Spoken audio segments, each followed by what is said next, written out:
Hindi raw makikialam ang Senado sa reklamong inihain ni Senator Ping Lacson sa Ombudsman. Kaugnay po yan sa umano'y maanumalyang infrastructure projects sa Taguig na balwarte ng mga Cayetano. Si Senator Alan Peter Cayetano naman tinawag na malicious pero delicious ang mga akusasyon ni Lacson. Narito po ang report ni Dave Abuel.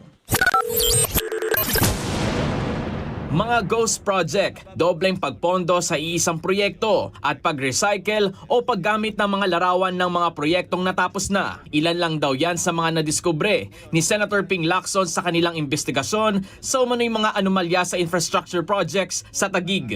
Ayon kay Lacson, naipasa na raw nila sa Office of the Ombudsman ang mga dokumento at testimonya kaugnay rito para sa investigasyon ng posibleng kaso ng plunder, malversation at paglabag sa Anti-Graft and Corrupt Practices Act. Ayon kay Lacson, iisang tao lang daw ang may kontrol niyan. Hindi niya yan pinangalanan, pero balwarte ng mga Cayetano ang Taguig. Ito rin ang pinakabagong yugto sa iringan ni Lacson at Senator Alan Peter Cayetano. Ang naging mitsa ang pag-akusa ni Cayetano kay Lacson na dumoble ang net worth nito. Nauna nang itinanggi ni Cayetano na may ghost project sa Taguig. Tinawag niyang malicious pero delicious ang mga paratang ni Lacson. So, ingat lang po tayo sa mga malicious accusations. Alam niyo ho ba kung anong malicious? Malicious is mali, meaning wrong, pero delicious. Kung from his point of view, he thinks valid yung accusation, then I'll respect that. But from my point of view, it's malicious because nga hindi ko alam kung ano exactly at bakit ganun ang accusation at bakit suddenly, etc. Ayon naman kay Senate Blue Ribbon Committee Chairman Erwin Tulfo, hindi na nila pakikialaman ang inihaing reklamo ni Lacson sa Ombudsman. Pag meron pong ibang mga kaso na may mga kababayan tayong isasampa laban sa ilang mga opisyal, we will entertain. Yung kay Senator Ping po, choice niya po yun. Alam nga ba naman, agawin ho namin sa Ombudsman, nasa Ombudsman na po yun. So, hindi ho kami papakialaman ho namin.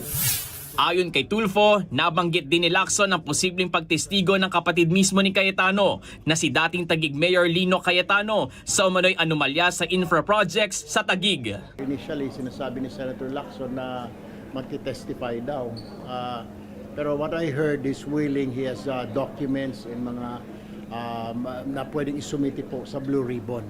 Pati nga po yung dating mayor po ng Taguig, may mga documents din po nga isusumite. So we will entertain that. Iginit din ni Tulfo na hindi ang mayorya sa Senado ang humaharang sa pag-usad ng investigasyon sa flood control projects. Humaharang, to tell you the truth, honestly po yung kabila eh. It's not us po sa majority.